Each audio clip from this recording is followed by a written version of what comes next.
This Restorative Justice Life is a production of Amplify RJ.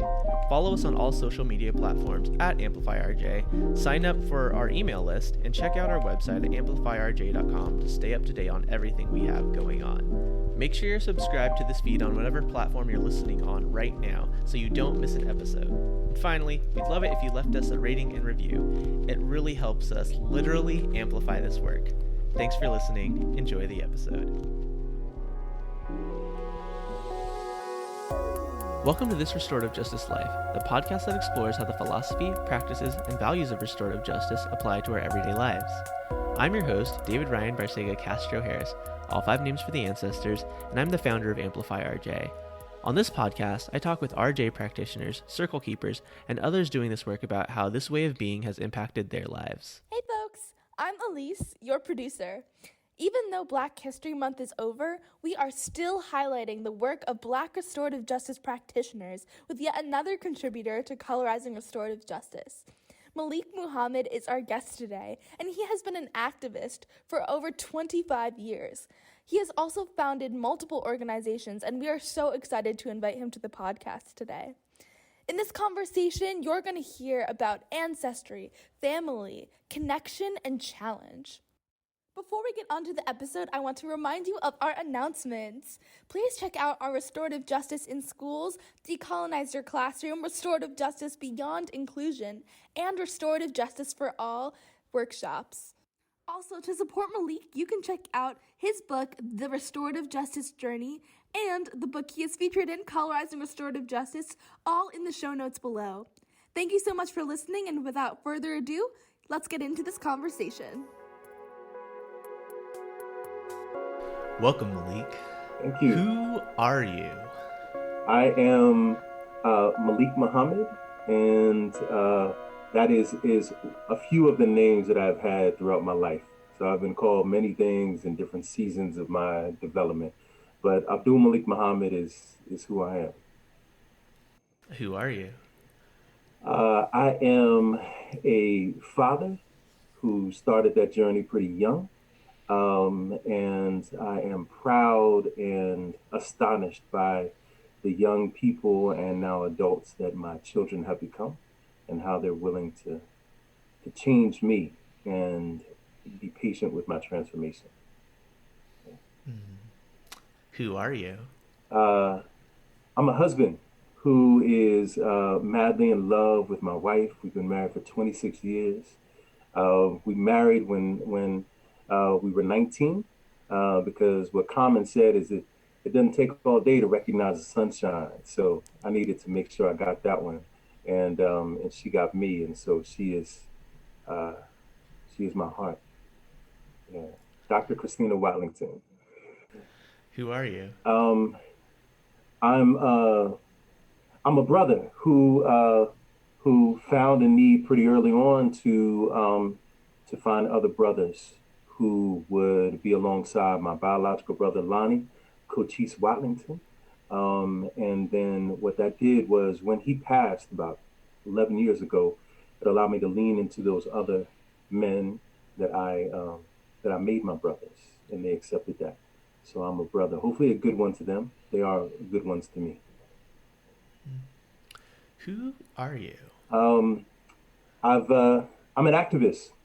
I've been an activist since I was about 15 years old, and have decided that my life is really wrapped up in the liberation of people, my people specifically, and the community in which I live. So I'm an activist. Who are you? I'm a leader. I lead a couple organizations, Akoben, which is a professional development and coaching consultation organization centered on this work that we're going to be talking about today. I also lead an organization called Transforming Lives, which does direct service work for young people, particularly in alternative education. So I'm a leader and hopefully getting better at that day after day. Yeah. And finally, who are you? I am a being who's trying to find and stay centered on his spirit. and in this interesting relationship that I've had with the divine, and trying to recognize what that's going to look like in my life and be open to it, which is ever changing and developing for me.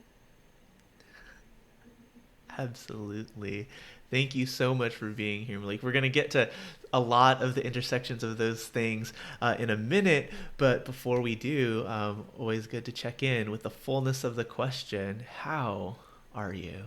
Yeah, I am doing. I'm doing better than good. um, I have been feeling lately, and by lately, I don't know if I can kind of point that to a starting point, but I've been feeling lately that um, I am feeling a bit grounded. I'm feeling a bit um, uh, knowing that where I am and what I'm doing is right. I still have a restless spirit. I've always had one.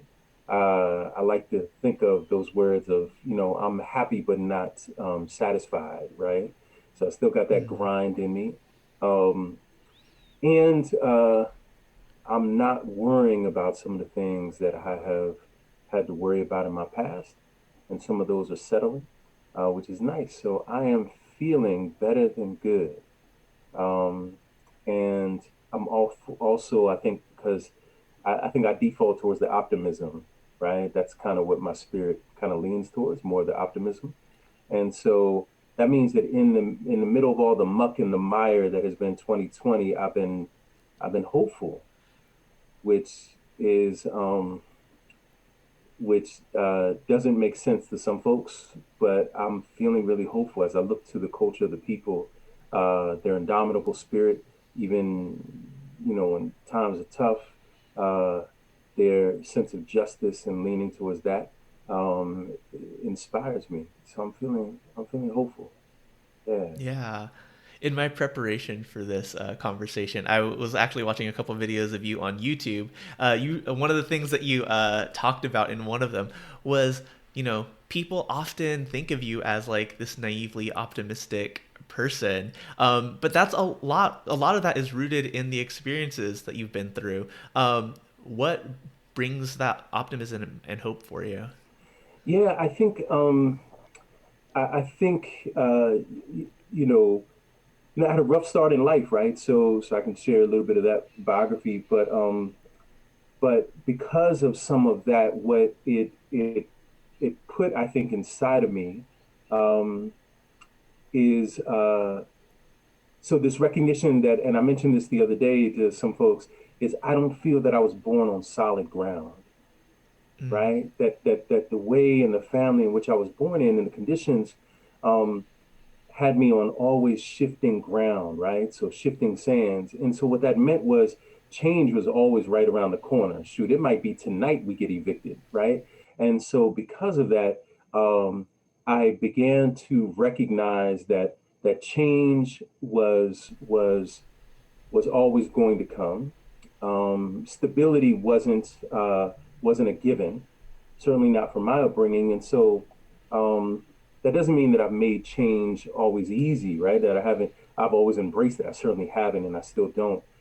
But what I think I have been developing over my 46 years is this sense of, and this too is probably going to be all right. Like it's probably gonna be all right, right? We survived worse, right? And if we, I really love this quote that a good brother of mine. His name is Khalif Williams. He's a beautiful activist out of Maine, of all places. Maine, right? The All whitest right. the whitest state in the nation. This beautiful brother named Khalif. Um, uh, he said that at the end of a keynote, it was beautiful words. He said that I am just one letter of one word in one sentence of one paragraph of one chapter called the Book of My People. And I Mm. was like, that is some good stuff. And so when I think about that in terms of time, that we as a people have been through a lot, right? We have been through the tremendous impact of the Ma'afa, right? Of the consistent and onslaught of our culture, of our people. And so this moment that I'm experiencing is just a moment within the history and time of my people. That doesn't downplay the significance that it could have, and it has had. But I think some of my optimism comes from, yeah, we're gonna be all right.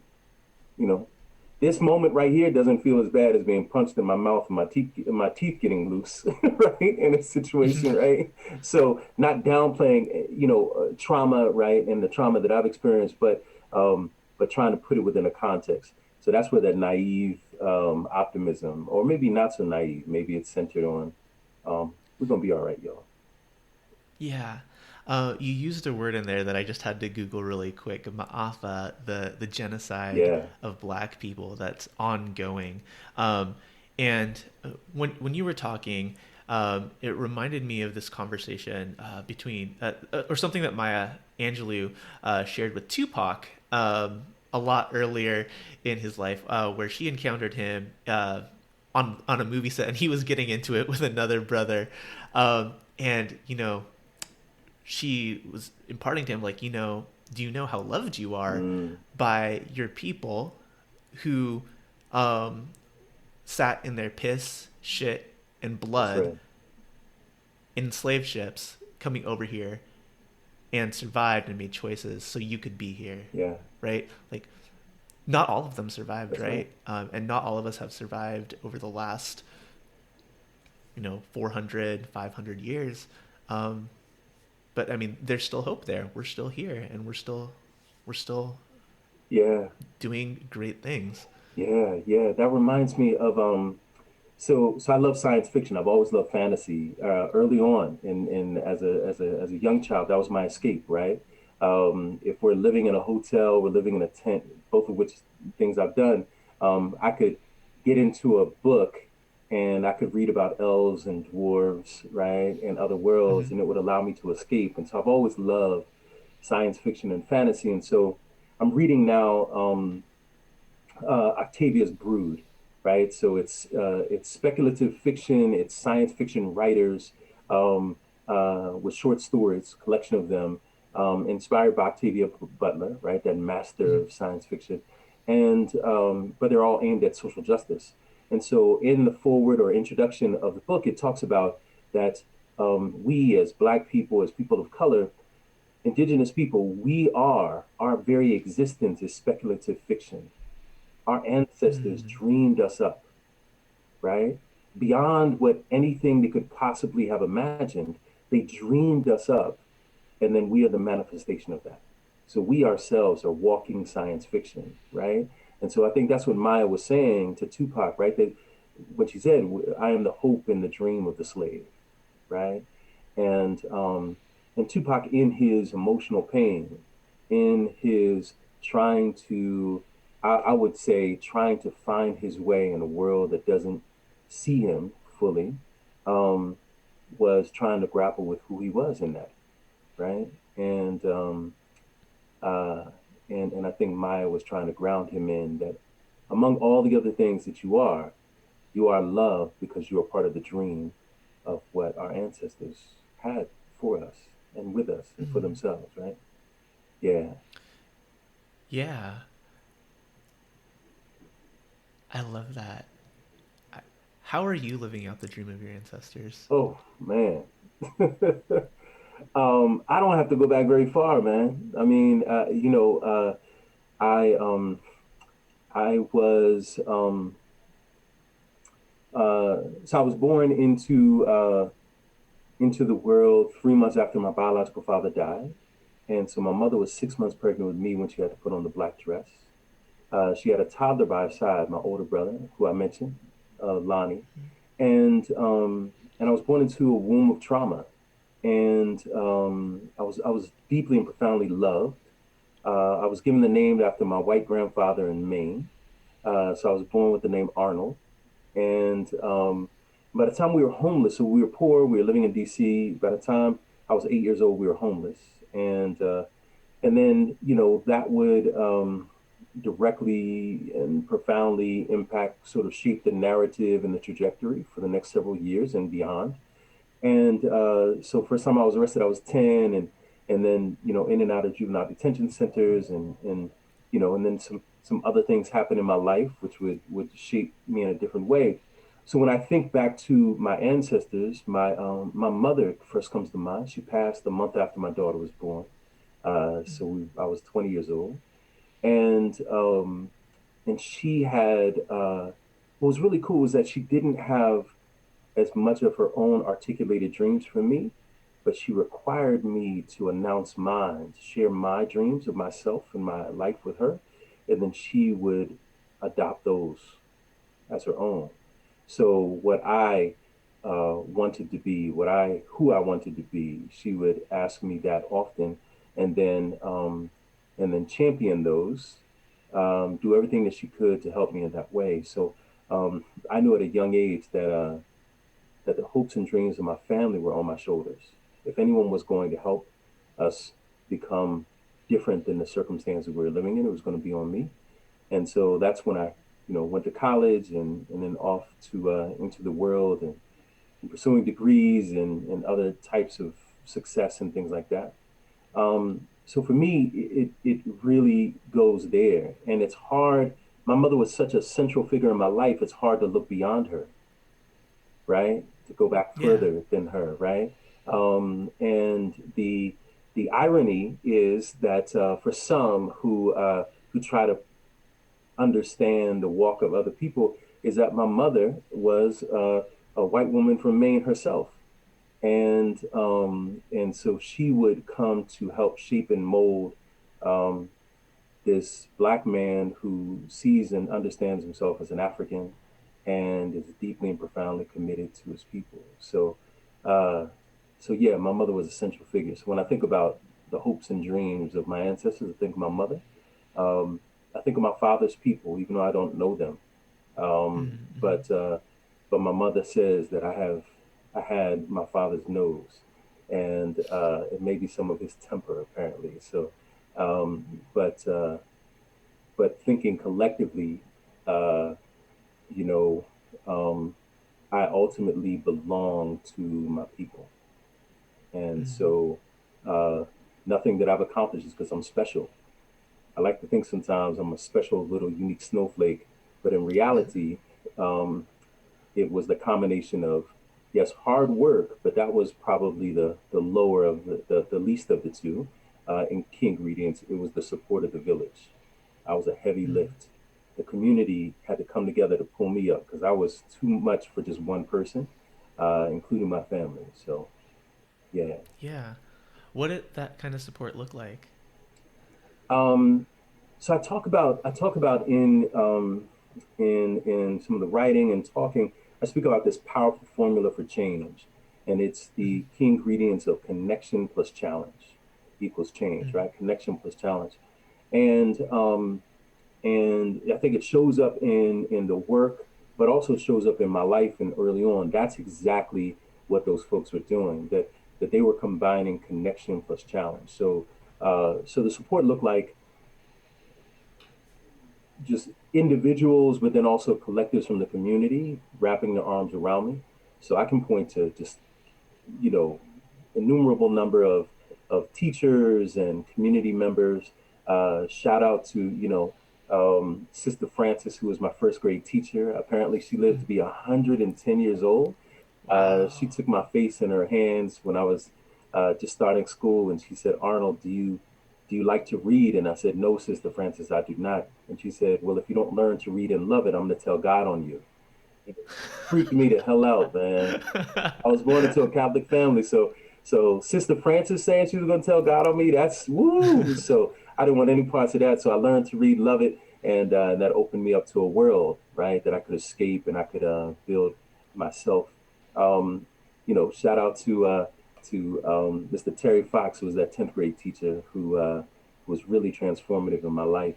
Dean Harry Bradshaw Matthews, who was an example of exemplary Black scholarship at Gettysburg College for me.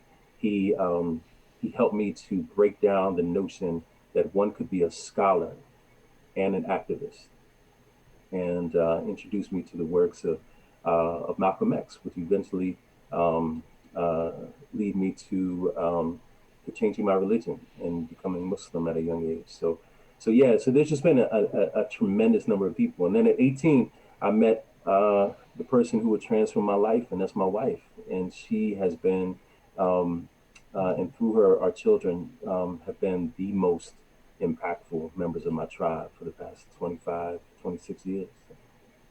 Yeah, Yeah. absolutely. So many threads in there, but I think like this is a good segue into a lot of the writing that you show in colorizing restorative justice. You had this idea of connection plus challenge, and that's another way of framing the width That's window it. of the social discipline window that many people here are familiar with. Yeah.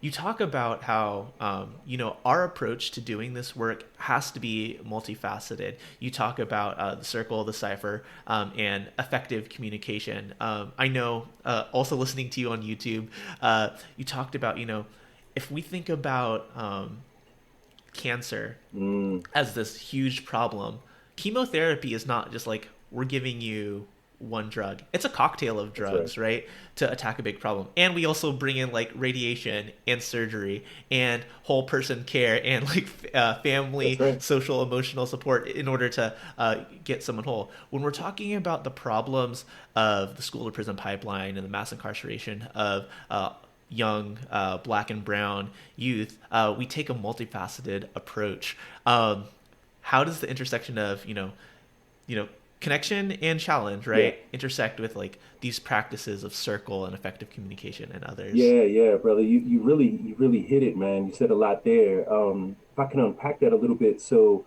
let's go back to the social discipline window, which I argue is a preeminent structure and framework in restorative practices. In fact, in Mm-hmm. restorative justice, I go so far as to say that if you don't get that, you probably don't get the rest of it, right? Mm-hmm. That understanding that framework of the social discipline window, and as the framework as the social discipline window was developed several decades ago, it was that intersection of control and support, right? Mm-hmm. And that, I believe, my you know my the evolution of my thinking is that that had its place, that gave us some language, Mm-hmm. right? And I think that the evolution of this work has outgrown that language. So for instance, in healthy relationships, control has no place, right? In healthy relationships, Right. right? I don't want to control my wife. I don't want her to control me. But challenge absolutely exists in healthy Mm-hmm. relationships, right? I want to be able to challenge her. I want her to challenge me. And then by, extrapolation, of course, our community, right? And so we substitute challenge for control. And then support, while on face value sounds great, right? Who doesn't want support? Except support usually denotes one directional, right? That one can offer support. And this is important in this work because we see this. One offers support outside of a relationship. What that looks like is just charity, right? Or white Mm-hmm. paternalism, right? Where one gives someone $1 on the street and then walks away, right? Whereas connection denotes relationship. It's bi-directional, it's multi-directional. So for me, I like those words, connection plus challenge, right? And so for me, that defines that width box, right? High Mm-hmm. connection, high challenge. And so using that as sort of a starting point, what I first got introduced to this analogy around cancer when I was in my doctoral studies at the University of Delaware. And that's an interesting one because right now we see misogyny and right wing politics attacking Dr. Jill Biden, right, for her doctorate. And Dr. Jill Biden and I missed each other by a couple years. I came into the exact same program at the University of Delaware, so I'm happy about that now, right? So big up to UD. And so it was in that work that I was working with a professor named Dr. Frank Murray, and I was talking about the work of supporting Black and Brown boys, and really thinking about trying to construct what is going to be my contribution to the field by way of my dissertation, and um, and I didn't feel that it would make as much of an impact, a contribution, if I just talked about one intervention, right? That I really wanted to think about this work as a comprehensive approach. And so he said, well, Malik, it sounds like, think about cancer and how when we add in these cocktails of approaches, it increases the survival rate significantly, right? As opposed to just one. And that really resonated with me for a number of reasons. One, it just kind of gave me a container that I could explain this work. But then two, cancer hits really close to home. My biological father died of cancer. My mother died of cancer. Cancer has wreaked havoc in my life. And part of why they passed away is because they didn't have access to a cocktail approach, right? And so as we begin to, as I was beginning to really think about giving voice to some of this work that I had been doing, I really, that idea of a cocktail approach really resonated with me. And so to suture the two, the social discipline window with this cocktail approach, all of these approaches should be rooted inside of the with box, right? So all of the work that we're doing needs to have not the balance. I kind of stay away from, straying away from this term balance of connection and challenge, right? I think balance speaks to like stasis, right? Like we try to find balance and then stay there at all costs. I like the idea of dynamic tension, right? That dynamic tension means like energy, right? So there's energy created. So as I lean more towards connection, because that's what I feel like the people need, the tension draws me back to make sure that I'm also challenging. As I'm leaning into the challenge and accountability, the tension pulls me back towards connection as well, right? So I stay in that with box. And so as we're thinking about our circles, right, how are they showing up in the with box? As we're thinking about our affective expression and language, right, how are they showing up in the with box? And I think that to me, that's been charting a path forward as I try to define and do this work for myself and those others that I'm responsible to, right? Yeah. Yeah. It's really clear that like the need for this work grew out of your lived experiences. But what was the catalyst for you to decide that like this is what I want to dedicate my life to? Even like this, because this is before you knew the words like restorative justice, restorative practices. Yeah. Yeah, Right? yeah, exactly, right. So it's interesting. I've been an activist since I was about 15, and then all throughout college, and then in my early 20s and going into my 30s. And so I had been in the space of education. So I was trained as a teacher, taught in Philadelphia and in Baltimore, and then running schools. And as I began to make a shift and really question some of my own practices and way, which had been rooted inside of the two box, right? That high challenge, low connection, right? And the interesting thing about this work is that, and this is where I think we have a responsibility, those of us who are thinking about this maybe in a different way, right, restoratively, that we have to respect and honor and look for the humanity, even in people that we disagree with, right? Because I certainly would have been one of those, right? And so as I stood in a place of being in the two box, I was using language of love, even in showing high control, high challenge, and very low connection. And what that looked like was, listen, the young people that I'm serving, um, I love them so much that I'm going to hold them accountable and responsible. You can give them hugs, I'm gonna give them a kick in the butt, right? You can give them a whole lot of understanding and accept their excuses. I'm not going to, because if they don't learn how to obey and be obedient to people in authority, they will go out into the world and they will get killed by those who are wearing uniform, right? That I will accept no excuse. I don't care if you were evicted this weekend, come into school on time in uniform, period. Get it done, right? Push through, push past. And so it sounds on face value, right, like a whole lot of love and language of love. And I think that that's where it was coming from. The problem is that the techniques that I was using, the interventions and the way that I was being was exactly the thing that I was criticizing the world for doing to these young people. I was trying to bend them to my will so I could save their life from a system that was bending them to their will. I was trying to keep them out of prison by making my classrooms and my schools a prison, right? And so I was Right. so I was looking in the mirror and I was seeing a hypocrite. Ultimately, I was using the same laws of the plantation that I was trying to fight Yeah. against, right? And so I was seeing myself as I was coming to reflect, I was seeing that hypocrisy and it was not sustainable for me. And so I started reaching for and trying to find different ways And what was happening was sometimes you you have action, which is good action, before you have language for it. And so that's what Mm, was happening. We started turning the tide on the alternative schools that I was running. We're having really good outcomes and metrics for those metrics that other people care about and for the ones that we care about, like saving their lives, right? That sense of community and relationship building. The problem is that I didn't have language to articulate what we were doing, other than, folks would come from Wisconsin and we had some visitors from Australia, like, oh my God, this is amazing. What are you doing? Right. And I can bullshit, man, and I can talk, right? And so I can give them some stuff, right? But at the end of the day, it was really boiled down to, well, we just love on them. We just love on mhm. them, right? Well, that's cute, but how do you operationalize that, right? How do you make that real and manifest so you can replicate it elsewhere, right?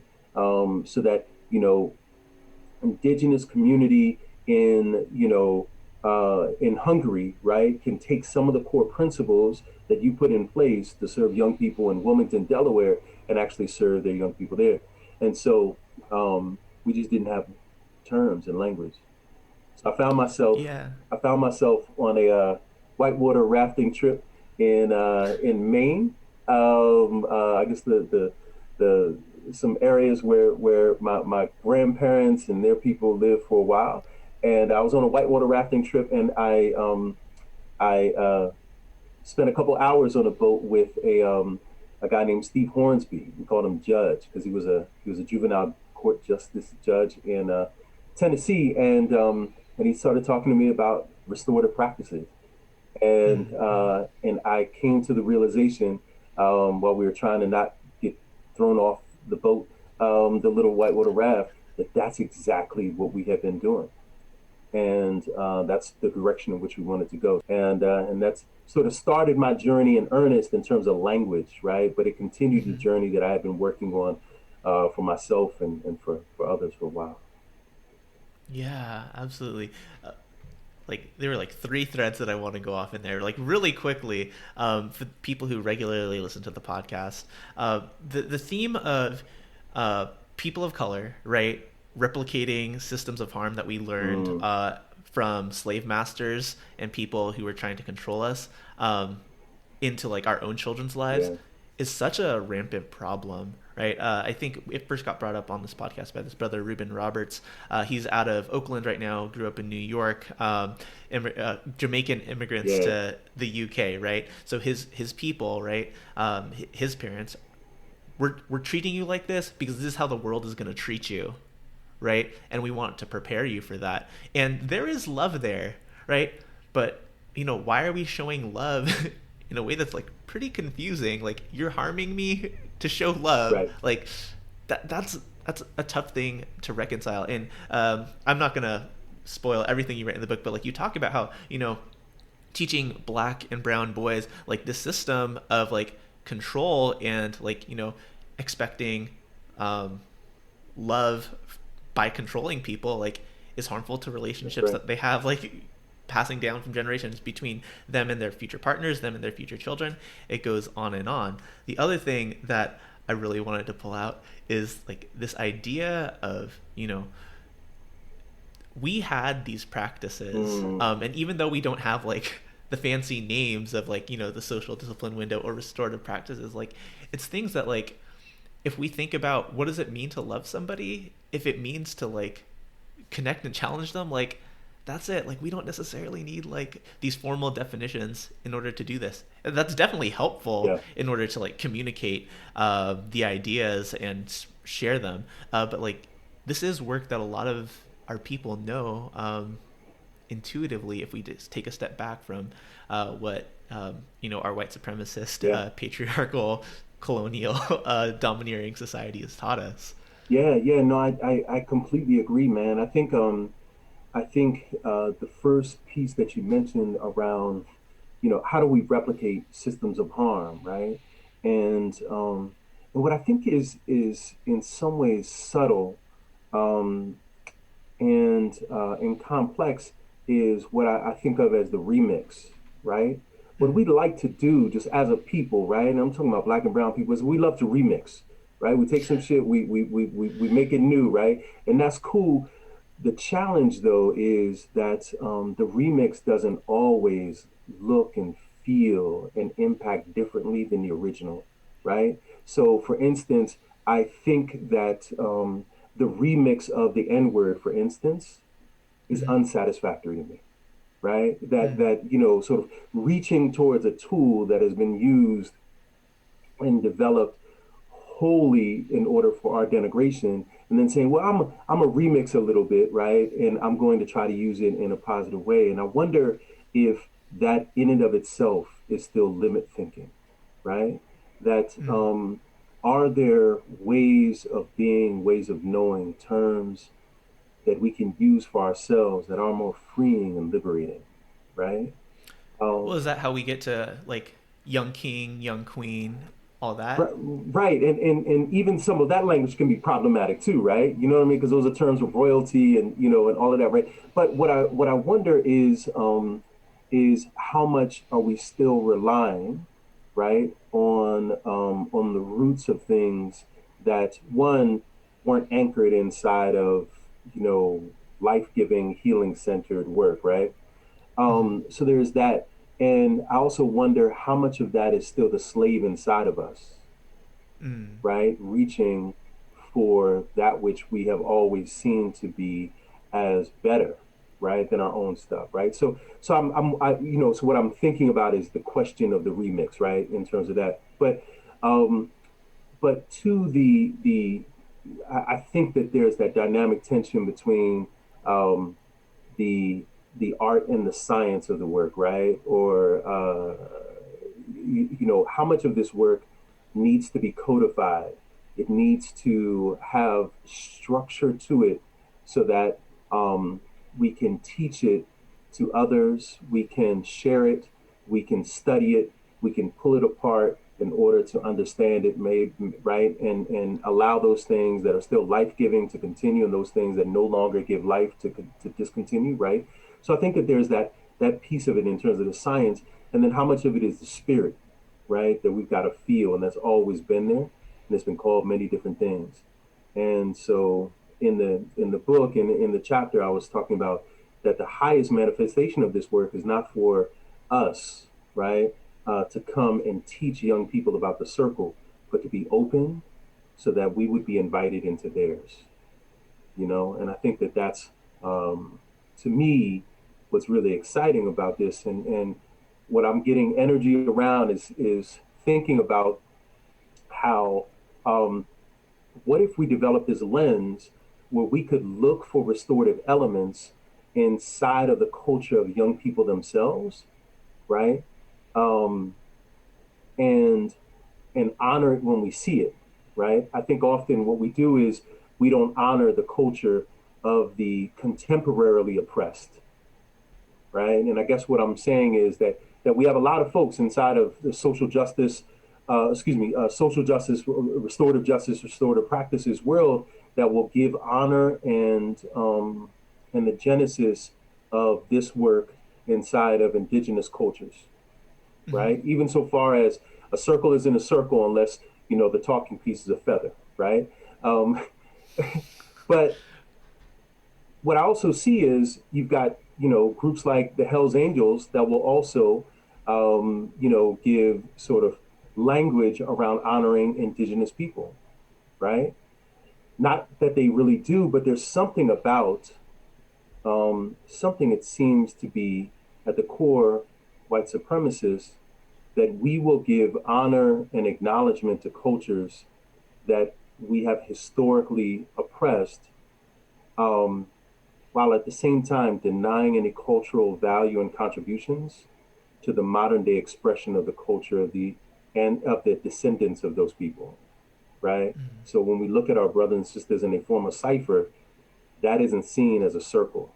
That's just seen as something else, right? So that's what I was really trying to argue, I think, in the chapter in the book. And I think there's tension there about, we want people to do things within the structure of the Yeah. principles of this work.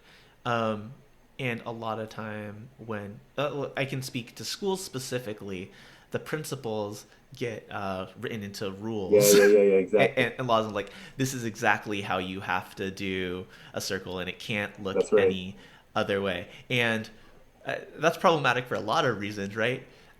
Like this, there's first of all there's this acknowledgement that like 80% of K through 12 educators are white women, Yep, right? The way that you do circle that's right. is not the way that they should even attempt to do circle because that's not them, Hmm. right? Um, and to strip away like the individuality from the way that you show up in space for people is wrong. You shouldn't do that, Yeah, and they also shouldn't try to replicate what you do, yeah, yeah, right? It's how do we bring these principles into the kind of space that we want to co-create with people. One of the people who I've come to love so much in doing this work over the last couple of months is this family from Texas. Their name is Des Moines, and they're a school teacher, and they don't call themselves a teacher. They tell people that I'm a co-creator of learning yeah, space yeah, with yeah. young people, Yep, right? And what they do in their classroom is wholly dependent on what the young people in that space right. want to learn about and how they want to present. And like, it's not that like it's just free range. Like we're saying like, hey, these are the things that we want to learn. All right, how do we want to measure our That's learning? right. Right. Right?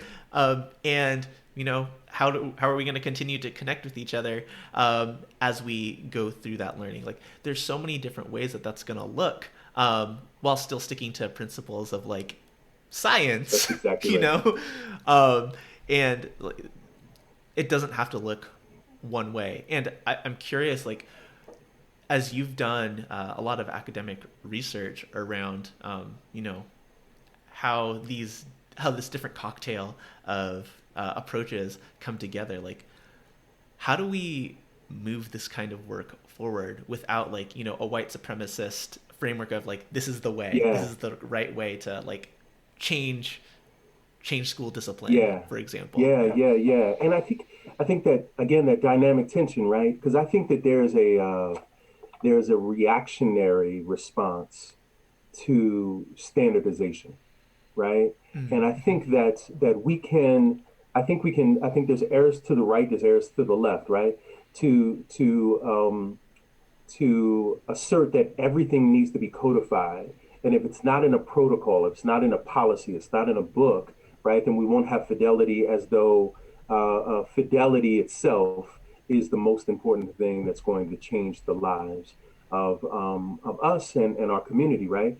And positively impact those. And then there's the error, I think, to the left, and that is that no standardization, no uniformity, or really no alignment. That's what I think is important, right? Unity of thought, right? How do we have some unity of thought and maybe some unity of practice around things is important. And so I think an error is also to equate alignment with whiteness, right? What I Mm-hmm. think that can do is sell us short, right?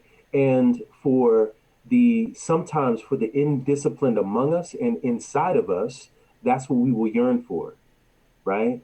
That let's not come to alignment and unity of thought around how we want this to look and the principles that should be associated with this. Let's just sort of leave everything open. So what that does is it can invite in, and it often has. If we look at left organizations, it's invited in even some really unwanted and unchallenged behavior because we haven't held ourselves to the organizational discipline of like alignment, right? So I think that those things, socialists might call it democratic centralism, right? It's this notion of that we want to have the freedom to be able to do the things so that they meet the needs of the people and ourselves, and we want to have some unity around some of those things, right? That's why I think the first principle of Kwanzaa is umoja, right? Unity. Mm-hmm. And so for me, I really like what you shared about the family in Texas in that it's what if what if I've got a way of facilitating and keeping circle and others have that, but what's more important than any of that is how do we do circle when we're there together, right? And that is not for me to construct. that's really for me to be one of the 30 people in circle, or the 45 or 120 or 5 people, right? So how are we going to do this? And what are the things that are important to us? I think that is also one of the most powerful, you know, circle rounds, is when we ask, what is the value that you want to hold and you want to ask others to hold as important to you in this process, in this next few minutes? Um, I think that could be really, really powerful. And then also, I think um, we've got to recognize that being in a circle does not restorative make, Hmm. right? And that's how we often think of this work, and that's how we've been come to be characterized in this work, right? That, you know, folks will say, "Oh, Malik, yeah, I do restorative practices, I do restorative justice, I do circles," right?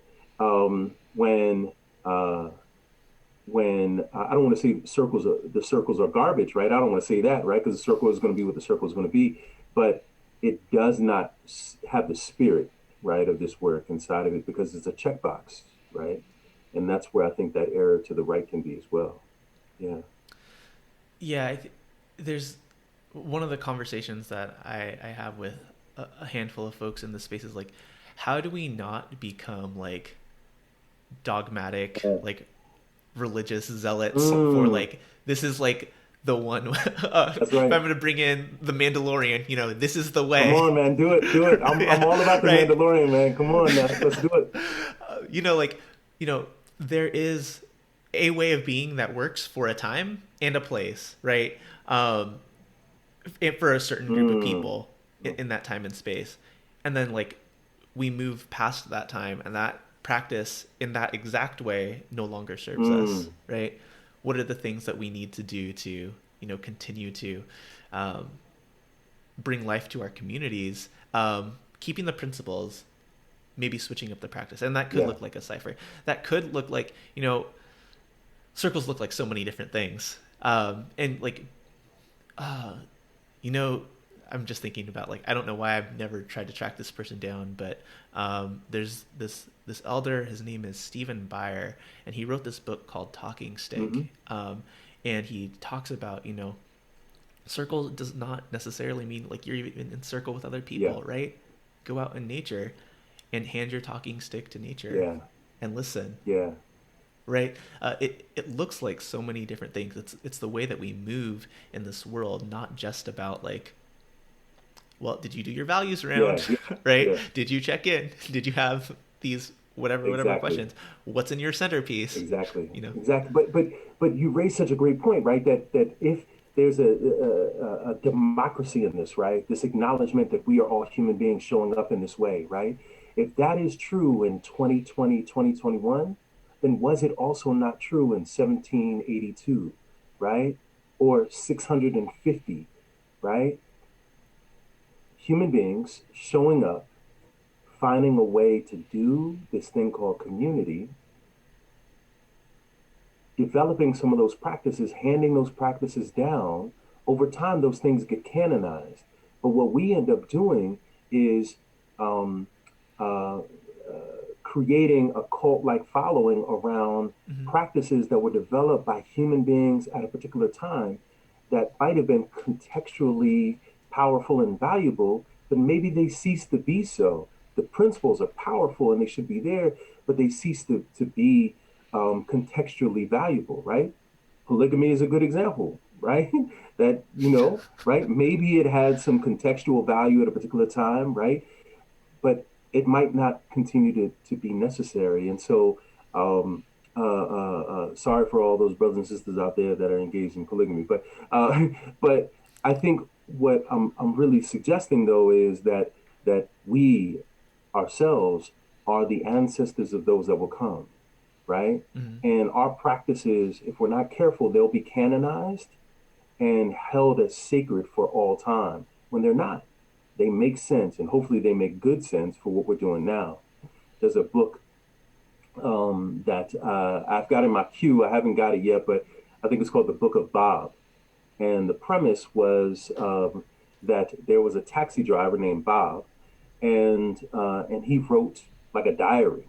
And I think there was some apocalypse or whatever or something like that. His book was uncovered, and people have used it now as religious text, as sacred text, right?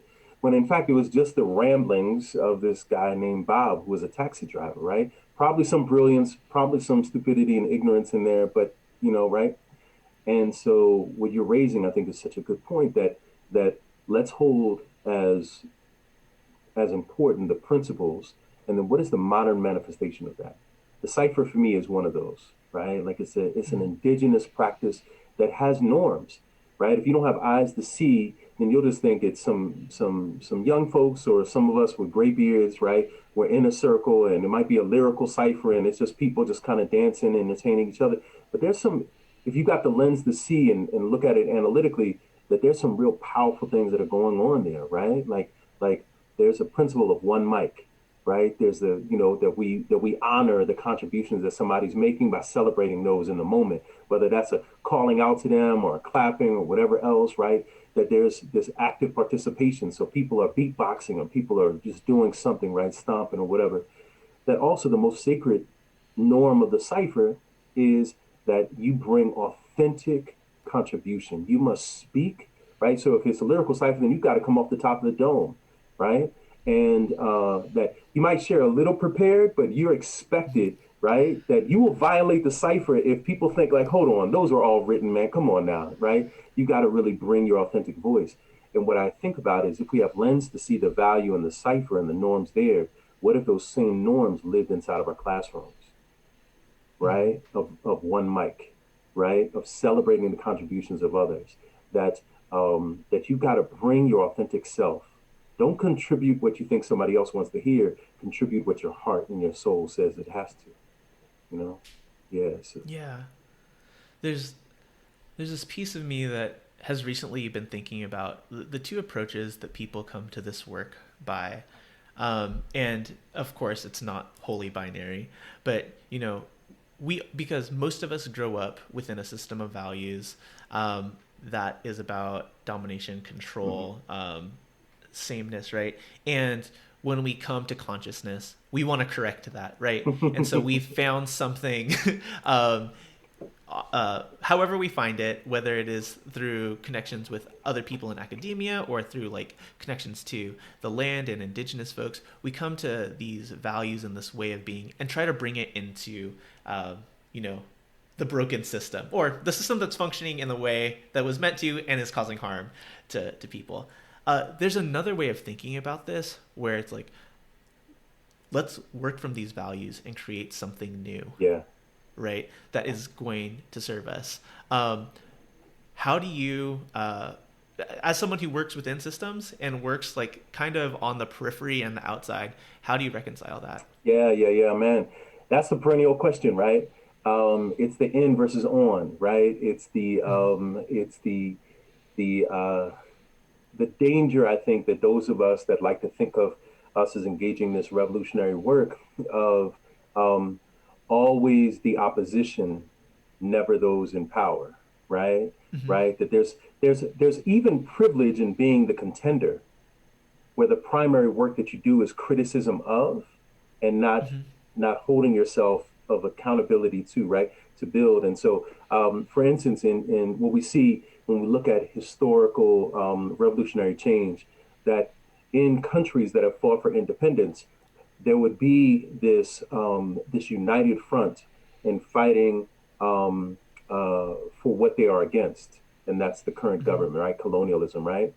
But as soon as the colonial powers would be somewhat unseated, right, you would see this disunity because there was never unity around what we're creating, right? So you'd see the petty bourgeois forces fighting against the militant forces fighting against, right?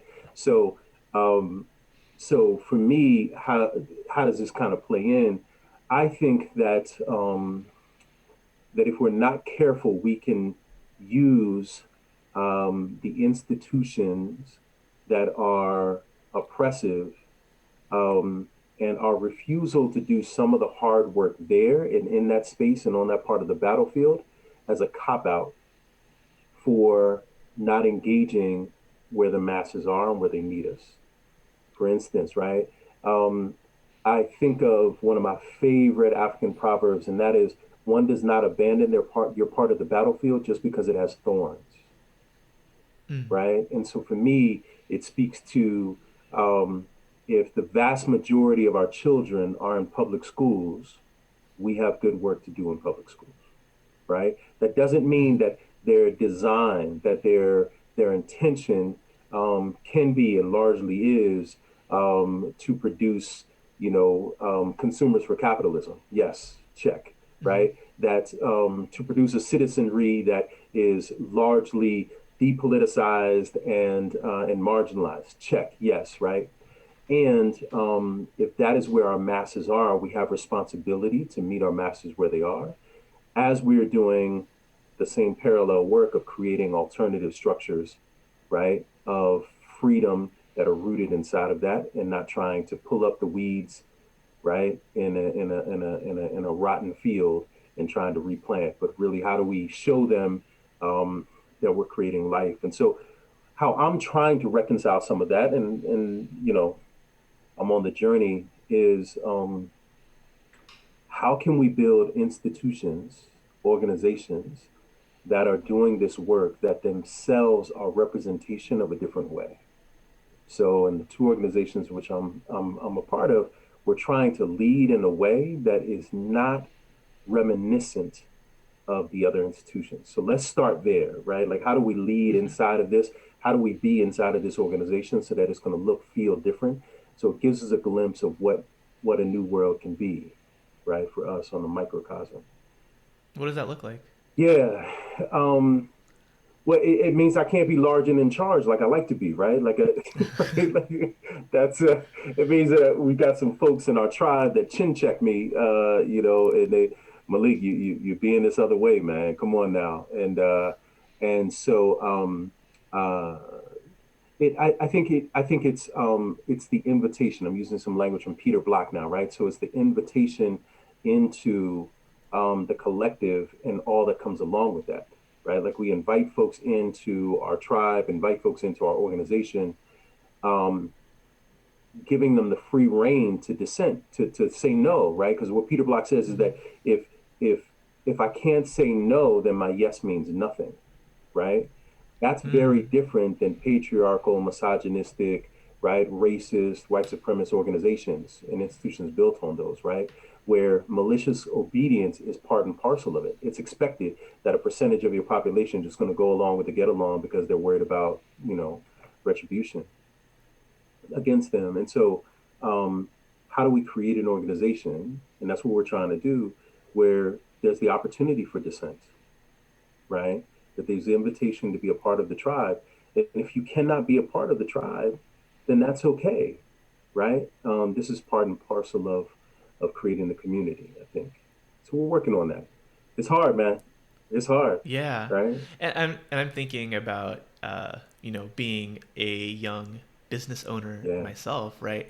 Where I have a small team, right, and trying to work within the systems of yeah, capitalism, right, to meet people's needs for sure. Like I think like one of the things that very early on is like I want people here who want to be here, yeah, right, and doing things that they want to be doing. yeah, And then like figuring out like what is the right value exchange yeah, for that. Like there are things like even on that level where it's like let's rethink like what contribution and pay hmm, look like.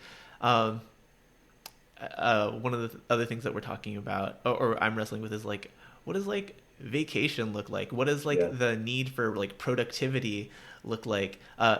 Also for myself, hmm, right? Because like there's a very long list of things that like I want to accomplish and like there are these benchmarks that I want to hit, and in order to do that I'm probably not going to sleep or like sleep like 3 hours a night, and like that's not the life that I want for myself. That's not the That's right. habits that I want other people to be replicating within. And so like how do we create a culture that like cares for the people Yeah, and the process just as much as we're trying to get to the results of liberation or that's right. communities of care and sharing this with so many other people. Going back to like what you were saying in the beginning, like where so many people aren't on this wavelength, and you know, those people who are caught up in those systems are still our people. That's right. And so, like, how do we live in the world that, like, as it is, and while still building the world that we want it, Yeah. what we want to live in? It's, Yeah, man. you know, perennial question, like you Yeah, said. and it's really tough, right? So those of us that hold important our service and our connection to the masses, right? The tough medicine, the bitter pill, is what Kwame Ture, who was born Stokely Mhm. Carmichael, what he Right. shared with me was and others was that Malik, even the masses have the right even to be wrong. The masses have the right even to be wrong.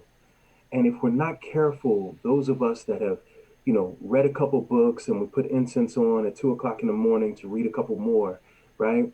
If we're not careful, we will put our consciousness above the masses, right? That doesn't mean that they're always on point, but they themselves have the right even to be wrong. And our response, Well, it's that, like, the connection versus challenge piece, that that's tension, right. right? That's Like, you're challenging people too much, you're going to lose that connection. exactly. And if we're really honest, right, the more we connect, they will challenge us, right? So Kwame Ture, he also said that you know, read a book 10 times, then read the same book with a stupid man, and he'll show you how stupid you are, right? And so for me, it's more than just humility, right? It's about centering who we are, as leaders. That triple way of leadership, and that is behind the masses, among the masses, in front of, right? So sometimes that we've got to lead, we've got to step up when it's responsibility time, right? We've got to be the first ones to step up in order to take on responsibility. We've got to live and be among the masses so that we're there with the people. And when it's time for credit, we're behind the masses. So you talked a little bit about the two organizations that you are running, leading, co-leading. Yeah. What is the work that you all are doing? So Akoben is our I think it's professional development organization. So it's the uh, that part of the work where we're doing the training, we're doing the coaching, the consultation, etc. So 95% of that work is in schools. So we're working with about 27 school districts across the nation, with a little bit of work in Africa and in Canada, and then in about 150 schools where we have what we call Ujima projects. And those are consistent, ongoing projects with a rhythm between training and coaching, et cetera. So places like Baltimore City, we've got about 50 schools. New Orleans, we have another 30 schools, et cetera. So places in Southern California, Riverside County, et cetera. Oh, And cool. and then the sister organization is Transforming Lives, and that's more direct service. So this is where we're running schools, alternative schools, primarily for young people that have lost their way, who have been institutionally betrayed by the organizations that are supposed to serve them. So we're working with students in K-12 and also in brick and mortar schools, as well as some of our own brick and mortar schools, as well as emotional support classrooms. So yeah, so those two things keep me busy as I'm trying to navigate both of those at the same time. Yeah, as you've been navigating the two, and just trying to live out these values, what's been like an oh shit moment that you've learned from? Yeah, man. An ocean moment was to question my first gut around a new hire, Mm. right? And so I've had to abandon the solo practice of just seeing somebody, meeting somebody, getting excited, and then bringing them on, right? Like and that was happening too often, right? And so I've had to eat crow related to that. And so now we've got a pretty good process where a team do a panel interview, and we're really talking in depth about the person before I even meet them, quite honestly. And what that does is it gives our team an opportunity to stress test some stuff, right? there. And then the idea was, really hire tough, because what I think I've coming to learn is true is one of the most important things that I can do as a leader is to ensure that we put the right people in front of our beautiful children. And so that means we've got to staff and hire really tough. So yeah, so that's been part of it, right? The other pieces, I think early on, I had to find my way of having the real tough conversations with people that would still honor their humanity and honor the way that I wanted to become and be as a leader. And so, what is the right language? What is the right way? And so, I'm happy to report that I've been making good gains there. So much so that when we have to make decisions around discontinuing a relationship with someone professionally, I'm happy to say that more often than not, people still feel valued at the end of that conversation, which is hard. Yeah. Yeah. I imagine like there's some carryover between that answer and this next question, Yeah. but we've talked about a lot how this shows up in your professional life. What does embodying this work, these principles, these values look like in your personal life? Oh man, I'd like to think that I've been on this long-term journey to be a better husband, better father, right? One example of this is, and I hope you won't mind me sharing this, but our son is 20 years old. His name is Siddiqui, and a couple years ago, we were at the dinner table, and he was retelling a story of how he got in trouble when he was younger, and and uh, and how he had got into an argument with the neighbor girl, and which was a very frequent thing, right? So this Okay. didn't stand out, right? And so anyway, uh, he remembers that I gave him a spanking, and I remember that really clearly as well. And then as he was retelling the story, and he was about 18 years old at the time when he's retelling, and he said, "Yeah, Baba, I remember you putting on your rings before you gave me a spanking." And I said, "No, Siddiqui, that didn't happen, man. No, that didn't happen." And he was like, "No, I'm sure that it did." And I was like, "Siddiqui, that doesn't sound like anything that I would do. That didn't happen." And but the intensity of the conversation continued to increase. And one thing that's important to note is that his name is Siddiqui, which is Kiswahili for trustworthy and faithful. And so what we have always held, and he's got this relationship with me where we don't lie, right? We tell each other we're honest. It doesn't matter what you do. Let's be honest, and I'll be honest with you always. And so what I had to pause at that moment and say, Siddiqui, I don't remember this, but I trust your memory more than I trust mine.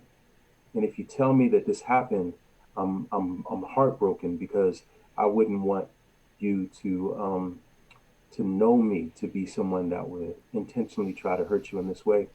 And then he said something to me that was so powerful, and it was, Baba, I don't think you know how much you have grown and evolved. And my words, not his here, but it was sort of, and I've stood witness to it.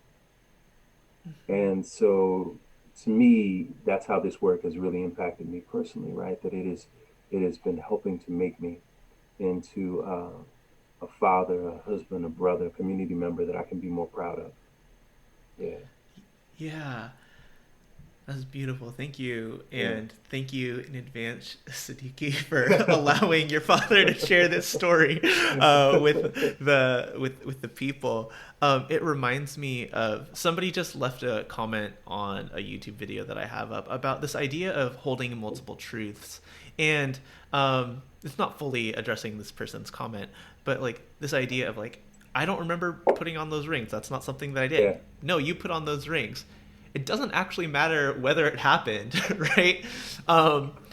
The impact of it and your relationship are what matters, and what do people need to be acknowledged for in that moment is is so crucial. And like, Yeah. I applaud the growth that you had to realize that, right? In Well, that moment, well, and, you know, yeah. Well, there's a taking little that time to piece. listen. There's a little piece that I didn't share, and I will share. So as the intensity of this conversation, right? Because my son is my wife might say it's because he's an Aries and I'm a Scorpio, right? So the intensity, the passion was rising, and I was feeling really upset, to the point of tears, and he was as well. And my wife was right beyond his shoulders. I could kind of look, and she's looking at me, and she's mouthing the words, "Make an affective statement." Like, come on, Malik, do this shit. Come on, man. Like right? Like, tell them how you feel, right? Like, Malik, Yeah. and so, but when you're in the moment, right? That's why Yeah. practice is so important, right? So it becomes muscle memory. And so I finally, probably after mouthing it for 10 or 15 times, I shared with him how how hearing that is really hard for me, and I accept his truth, and I know that he does tell the truth to me always, and so it was that made it even harder to hear. I wasn't hearing a BS story from Yeah. someone who I don't trust. I was hearing a hard thing to hear from someone who I deeply and profoundly trust and love. So yeah, that was hard. Yeah. Yeah, Yeah. Thank you. Thank you so much for that's right. And thank you to your wife for yeah. for saving you in that moment. Yeah, many, many You know, times over, she's done that. Yeah. absolutely. Define restorative justice in your own words. Um, I think so. There's a quote that I often use. I think it's a really important one, significant one, and that comes from the IRP, and it's that human beings change their behavior based on their bonds and relationships, Mm-hmm. right? And I think that's just a truism, right? I think as a universal law, it's a truism, right? Inside of that is connection and challenge, right? And so I think there's a lot of ways, right? Academic ways, and in the book that I wrote, there's an academic way to define restorative practices and restorative justice. I think if we hold this thing to be true, that human beings change their behavior based on their bonds and relationships, then in many ways, restorative practices and restorative justice is the reverse of that. By that meaning that how do we leverage, how do we lean into relationships and bonds to help transform ourselves and others, right? So I think that is a lame woman's definition, right? That it is the leaning into the leveraging of relationships and bonds, not transactional, not it's we've got a relationship now I can tell you what to do or I'm gonna, hold it against you. It's how do we lean into those things, and by doing so, we can repair, we can build, right? Relationships that will ultimately change each of us. Yeah. Yeah. Wow. So it's that piece that you were really speaking to of the it's the proactive, it's the building as Mm-hmm. well as the repair, right? It's the responsive and the proactive, right? It's the we are unified in what we are against, right? And we're unified in that which we're trying to build, right? Together. Yeah. Yeah, absolutely. What is one place you wish people really knew this work? We've talked about a couple, but what's one place? Yeah. Um, I wish that we saw this much more um, in the interpersonal dynamics of our own families, right? I think in marriages and partnerships, right? If we took these principles and began to really implement them on the interpersonal level, I think that a lot would emanate from there. It becomes wholly natural for me to be more restorative with others when I'm practicing that in the DNA of my relationship, right? Um, but when I'm going and practicing it among others, or I'm in a village that is, but I'm not at home, then I'm a, you know, public success and a private failure. Yeah. Mm-hmm. How do you? I think like we live in a society where uh, people value this work and this way of being professionally, How do we get people, or how do we translate it to help people see the value at home? Yeah. That's good. We in an organization I was a part of for many years, we would call that closing the gap between your ideological family and your biological family, right? Mm. So your the interpersonal and the political, right?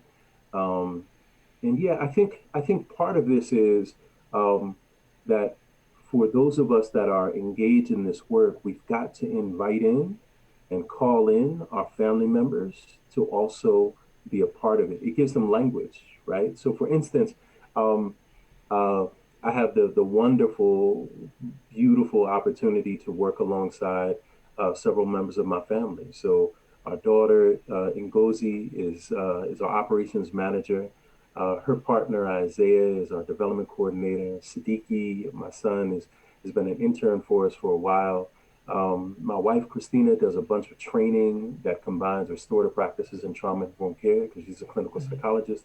And so what that does inevitably is it gives them opportunity to own, to co-construct what this is, what this stuff looks like, even inside of our family. So we weave in. I mean, we're talking about how we're going to navigate the upcoming holidays, and we're using language like, "All right, we need to be in the with box with so and so as a relative because whatever," right? So part of that is that, like, how do we invite our family members in, the interpersonal, into this work? There's a risk there because now you give them some language and you give them a way that you say is important. Just be ready that it'll show up in an argument. Like Malik, you being in the two box. That has actually been said to me not too long ago. Yeah. Can you believe it? Can you believe it? Well, I mean, and I think like that's something, uh, yeah, like trying to fix a situation, right, is something that we fall into, and that could be a little bit in the four as well, right? Yeah, Where, you know, just trying to get out of it, but like that's holding onto our power that's right. and like imposing our will on a situation rather than like being with a person That's in exactly right. the space where they're at. Yeah, yeah, absolutely. Absolutely. Well said. Yeah. So much in there. You get to sit in circle with four people, dead or alive. Who Ooh, are they, and what do you talk about? ooh, man. Um, well, Malcolm X definitely jumps out, right? So he has been for now, 30 some years, uh, an iconic figure for me. So Malcolm for sure. Um, uh, my mother, because she had practical, common people wisdom, right? That I really always I, I I miss. I miss tremendously. Um, and and whatever manifestation of God would join us, right? And because the God of my imagination will have me sitting in community with him, her, it, they, in the afterlife on some comfortable chairs and asking some tough questions because I got some questions for the Mm-hmm. divine, right? And the God of my imagination will entertain that. And then we'll leave those multiple conversations. I'll leave those multiple conversations a bit more enlightened than what I am right now. So yeah, I think we'd invite that in. And then I think part of it would also be maybe that fourth person, if I could, um, might just be myself as a young person. Mm-hmm. 8-year-old Damien at the time was my name, and uh, or maybe 12-year-old Damien, right? To see uh, what I could offer and give and take. Yeah, yeah, that might be Yeah. it. Yeah. How about you? That's How about you? Tell me your fourth. oh man. So the answers that I've given before on an unaired version of this podcast were LeBron, Michelle Obama, Okay. um, because of like because of the reach that they have, Mm-hmm. like, and I'm thinking about this in the framework, we're going to record this and share this with people, Yeah, right? yeah, So like, yeah. thinking about like, hey, like, you both have been people who have overcome a lot to get to where you're at, Yeah. dealt with a lot, um, and you've also actively participated in systems that like cause harm No to doubt. our people. Um, so how do we reconcile that, and how do we move Mm, forward in a better way? mm, Those two stand out to me for that. Um, I think I would have my dad mm, in that conversation as well, because I think for a lot of reasons, but I've appreciated the depth of conversation that we've been able to have over the years, and I think more recently there's been some separation as I've grown in ways, and like I haven't brought him mm-hmm, necessarily along for the journey. mm-hmm. Um, and I don't know, I can't name this person, but I think like an ancestor, Mm. someone in my lineage, just to be like, you know, what does this look like to you? Yeah, You know, yeah, yeah.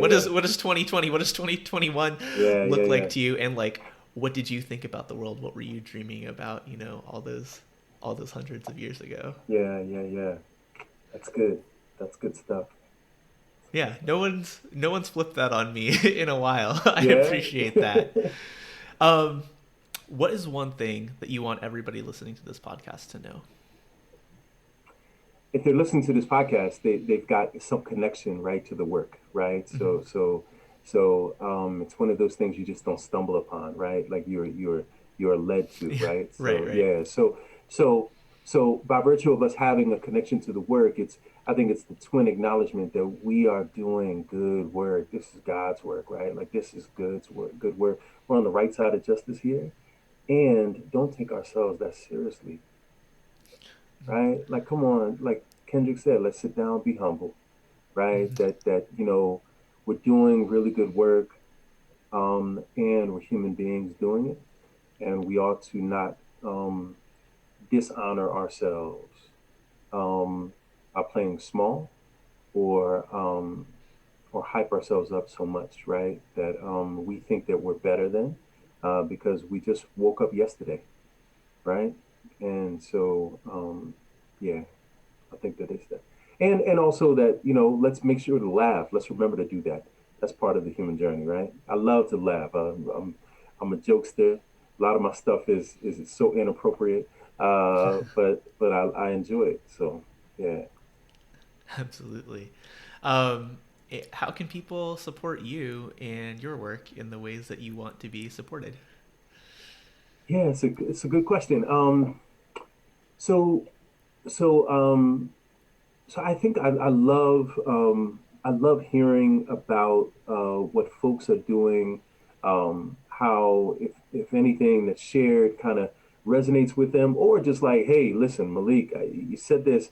Let's stress test this a little bit, right? Because I think Mhm. that I need that for my own development, and so I can I can be reached at on our website www.akobenllc.org. Um, or my email, malik@akoben.org.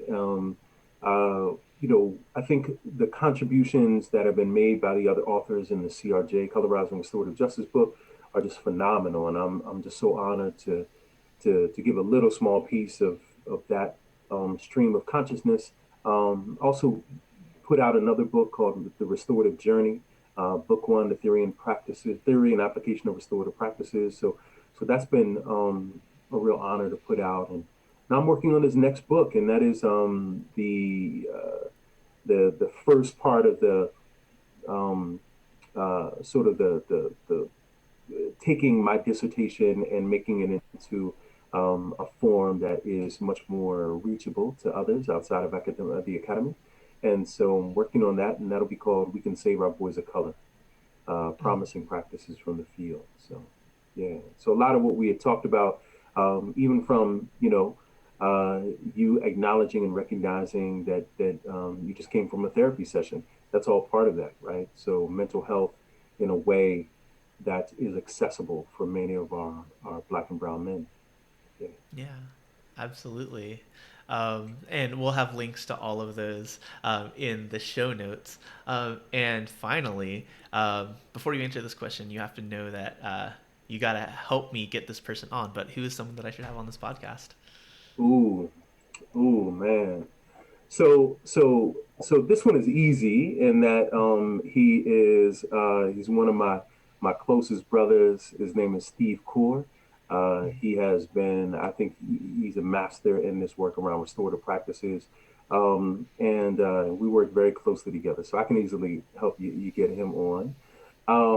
I think Ta-Nehisi Coates, right? I think that he's just got some brilliance. And I out of all of his works, I actually really liked one of his first books, and that was The Beautiful Struggle. And I think he dropped some gems in there that could be really insightful. Yeah. I like that. We're aiming high with this. That's right. Like I said, you got to help me get these people on. I'll work on it, man. I'll work on it. Let's make it happen. Yeah. Well, I deeply appreciate the time that you've shared, the wisdom that you shared. I know people are going to benefit. And we'll have you on again when you've got your next book coming out, so we can, share the good work with other folks. I'm just really appreciative of the time, Malik, and so thank you. Well, thank you too, brother. I've really, you are a shining light, and you just have a wisdom that belies your years, man. So really, really appreciate you and inviting me into the conversation. So thank you so much. And thank you, everyone, for listening. We'll be back next week with another conversation. Until then, take care. Be well. Take care. Elise here. Thank you to Malik for all of your great thoughts. And here are some of the things that I've thought about from this episode. One point that he brought up as an oops moment was not trusting your own gut. This really resonated with me because it emphasizes the importance of trusting yourself, your knowledge of self, your roots, and your values in order to even do this work in the first place. How can you work on trusting yourself? Also, I really enjoyed the dialogue about support versus connection. I took away the idea that support is what we think another person needs, but connection can go deeper to ask them what they truly need from their perspective. How do we break out of white supremacy culture practices to move from just supporting to also connecting? Just a reminder, please get yourself a copy of Colorizing Restorative Justice and Malik's book, The Restorative Journey, in the show notes below. You can continue to support Amplify RJ at the links below for the Future Ancestor Collective and all of our workshops and courses. Thank you so much for listening today, and I'll see you next week. Like what you heard? Please subscribe, rate, review, and share this podcast on whatever platform you're using right now. It really helps us further amplify this work. You can also support us by following us on our social platforms, signing up for our email list, rocking our new merch, joining our Patreon, or signing up for a workshop. So many options! Links to everything in the show notes and on our website, amplifyrj.com. Thanks so much for listening. We'll talk to you next week.